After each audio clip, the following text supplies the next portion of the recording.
All right, are we good? Are we live? I think we are. Hello all and welcome back to the Women's Football Chat Live. Today we've got a huge WSL clash as the leaders Chelsea take on West Ham United in a little West London derby. Chelsea today with an opportunity to take themselves into a very strong position. They're already 8 points clear in the table, but they will remain 8 points clear with a win today. Obviously West Ham have been in a bit of a better run of form of late, and they are now out of the relegation battle, but they'll be hoping to put themselves even further out of that battle. Harry, should be a good one today. Yeah, very much so. As you say, results recently for West Ham, including their 2-0 win last weekend, have put themselves in a really, really good position where, with the results that we've already seen today, if they can somehow beat Chelsea today, they can see themselves firing up the table, and they're a couple points away from joining that midfield fight, that fight that stretches from about 5th to 6th, 7th, where West Ham find themselves. And they could ending up, could they get a top half finish out of this season? But some really interesting results already happened today. A lot of 2-1s going on up and down the league. But going to be interesting to see what these two sides can do. Chelsea won the reverse fixture 5-0. It is a rotated Chelsea side, but let's see what happens. West Ham, they're going to have to play very, very well. They're going to have to be defensively solid, look to hit Chelsea on the counter, which we've seen they can do against the big sides this season. They gave a very, very strong game to Arsenal at Meadow Park, was the most memorable, I think. So there's a chance that West Ham can really get something for this game. And obviously Chelsea the favourites for this one. Chelsea expected to win. But if West Ham were to come away with a victory today, they'd move a point off Brighton in 5th. Wow. I wouldn't have said that sort of season. Well, I wouldn't have said that at Christmas when they were in the relegation battle and Brighton was sat 3rd, 4th in the league. So it's been a remarkable turnaround from West Ham this season, and to do it without huge investment in the transfer market or without changing their manager, it's all come from an improvement in coaching, utilising their best players. Of course, they added a few in January, but it's not like they had an Everton window where they went out and signed one of the one of the best strikers in the league now. Went and signed Hayley Ladd, went and signed a fantastic young centre back from Barcelona on loan. They didn't have that kind of window, but we've seen a remarkable uptick in performance. I think that's been really incredible to see from West Ham. And to be fair, they're now in a position where you've got to consider them out of the relegation battle and in that conversation for 5th place. But it's very difficult at the moment to say that anyone's out of the relegation battle or 5th in the league, because that is such a small turnaround in points. Yeah, I think that the Villa's win today potentially does signal the end of any relegation battle, but there's still... I can't believe there's only 4 games left after this match week, so... It's the big end of the season now. If West Ham put a good run together, as you say, they could find themselves into the top half, and they could end up achieving their highest ever finish in the WSL. That's the kind of season they're having. So if they can start to pick up a few more points in these last 4 or 5 games, they could be in a really good position. The problem with that is it goes the other way. If they don't pick up the points, they can see themselves slipping down the table. So big 5 games, 5 cup finals now for West Ham. Could see them finish as high as 5th. Could see them finish as low as 10th, 11th. So it starts today. They've got to play. They've got to perform. Tough job today. No pressure on them whatsoever, which could aid them. Maybe they can get a result. But Chelsea look brilliant. Were absolutely phenomenal on Thursday night, and are going to take some beating.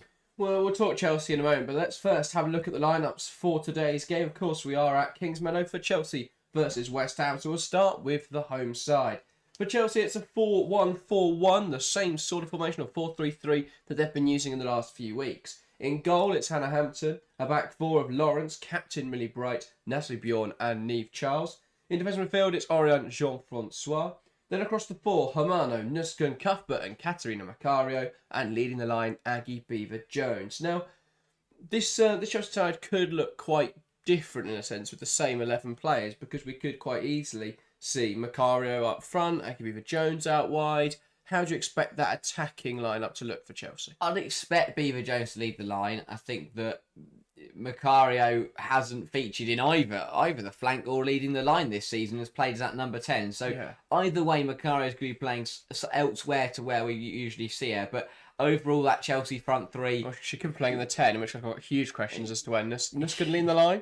I'm here for that. Would be brilliant. But yeah, I think that Chelsea will stick to the front 3 named on paper. It works. I think that it does help though that Beaver-Jones, if she does run wide, you've got Macario who can take more of that central role. So it's a very, very good side. Obviously, it's massively rotated, still sticking with the single pivot, but I felt Jean-Francois did that quite well against Man City at the Etihad in the league game. So Interesting to see how she can do it, how she operates in that role today. But Chelsea, they're going to look to try and finally nail down this single pivot, three-person midfield, and just see if it's going to work. And this is I think today is a good opportunity to show that.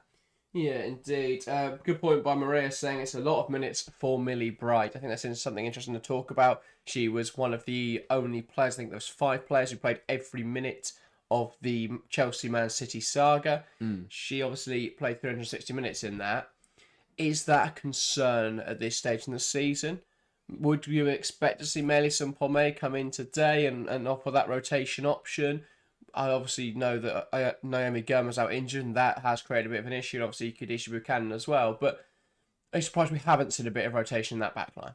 I am and I'm not. I think that, yes, ideally Bonpastor would like to rotate, but when you've got, as you say, Gurma and Buchanan out injured, and Pomé has been on and off with injuries this season, and your only option is to bring Bronze into centre-half, which, again, isn't ideal because Bronze has played a lot of minutes. So it's very, very hard. I also think that a Chelsea backline without Millie Bright is something that, A, we're not used to seeing, and B, because of that, it usually doesn't end very well. So it would be a big risk. But as you say, as these games come thick and fast, as Chelsea progress into the semi-finals of both the FA Cup and the Champions League, it's something that's got to, I'm sure, will be on the mind of Bonpastor.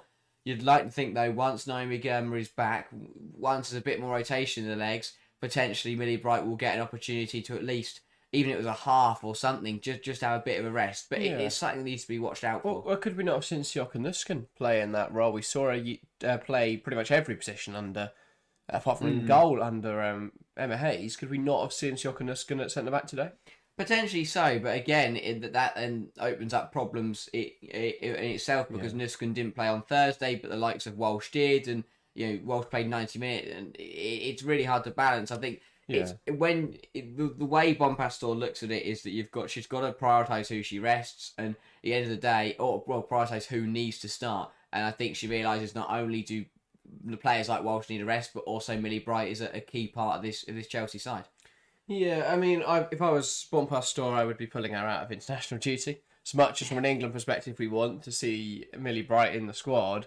If she plays both games again, like she did on the last international break, that's another 180 minutes that she's got to play in quite a short time span. So, again, I would consider a little ankle injury here for Millie Bright that she's picked up into the international break. But hopefully, it's very rare she's injured. That is the other thing to say. She's got a very good track record of staying fit. So hopefully she can get through today's game. It would be nice to get her off early. Maria does point out Melissa Pomé also injured. So perhaps that is that's the problem for Chelsea at the moment. Just a lack of centre-backs. Let's talk other people in... sorry, we need to do the West Ham lineup first, actually. Yes. Let's have a look at the visitors. It is a 5-4-1, at least it looks like that, on paper for West Ham today. A move away from what they've used of late. In goal, it's Kinga Shemik, who's had a very good start to life in her first season at West Ham. In the back 5, Lee, Denton, Tisiak, Zadorsky and Hanshaw. Then across the 4, Martinez, Siren, Captain Gori and Asayi. And leading the line, Rico Uweki.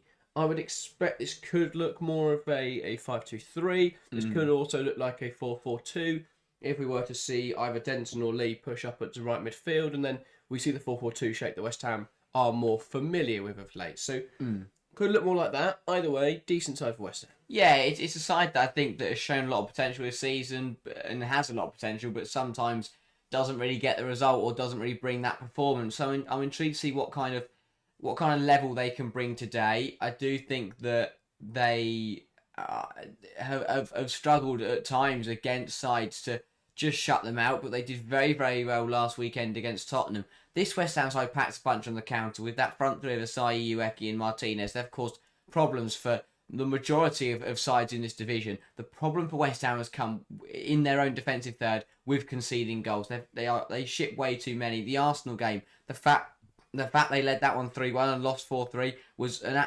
absolute shambles. They've just collapsed too many times this season. Last week was a brilliant performance. They scored 2 goals, were defensively solid and deservedly beat Tottenham. Yes, that isn't very hard right now, but they did deserve to beat them.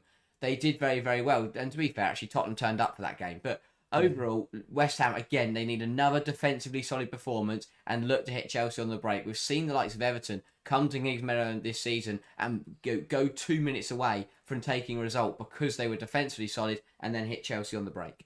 Yeah, no, I think West Ham are a side who can cause teams a lot of trouble. We've seen that over the last few years, in fact. As you say, the Arsenal game this season was a good performance. They deserved something from that. They just fell apart. If you think even back to last season when they beat Arsenal at Meadow Park, that was a really impressive win. So, I think West Ham are a side who can cause teams a lot of trouble. I think they've got attackers who are very dangerous. I think Vivian Asai, one of the best attackers in the WSL, and she's been so reliable this season for West Ham. Rico Ueki, Shakira Martinez, they're all incredibly effective attackers, and while they may not have a Beth England or a Kelly Gargo or an Olivia Smith like some of the sides around them have, they have got quite a few reliable attackers, so that's really important for them to have. Right, now sending a big come on Chelsea from Australia at 1:21 a.m. here. Love the support from across the globe. Gary saying saw the Chelsea UWCL result. Welcome to the stream, by the way, Gary Weissman. Good to see you. Saw the UWCL result the other day. Bet you're chuffed. We were elated.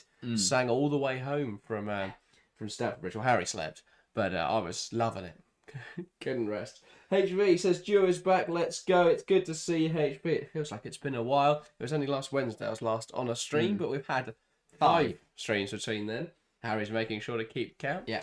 But yeah, anyway, players coming out of the tunnel now. Let's get in some predictions then for today's games. We'll start here in the studio, but do get your thoughts in the live chat. We'll start you, Harry, and what is your prediction? I think that West Ham will give us a good go. I think that Chelsea potentially a little bit of a slow start. It was a very, brilliant performance on Thursday, but it was only Thursday. So I think the West Ham, they'll be up for this. They'll look deadly on the counter. Chelsea will be a little bit slow to start. But overall, the Blues will go into the game, and I think they will end up winning it. I will go 3-0 Chelsea. I think it'll be goals from Macario, Beaver Jones, and another Erin Cuthbert header to seal what is going to be a good performance for Chelsea and another win that puts them one step closer to claiming this WSL title. Yeah, I agree. I think Chelsea, after they got a bit of a kick up the arse last week when they lost to Man City, I think it reignited something under this Chelsea side. We saw it at the weekend. We saw it on Thursday night especially. I think there will be a ruthlessness about this Chelsea performance. I want to see the Chelsea we saw in the first half of the season when they took no prisoners. They were out there for blood. I think that Chelsea side will return for this run-in. And I'm going to say Chelsea 4, West Ham at 0. I think they will be ruthless in front of goal. I think they will be incredibly strong.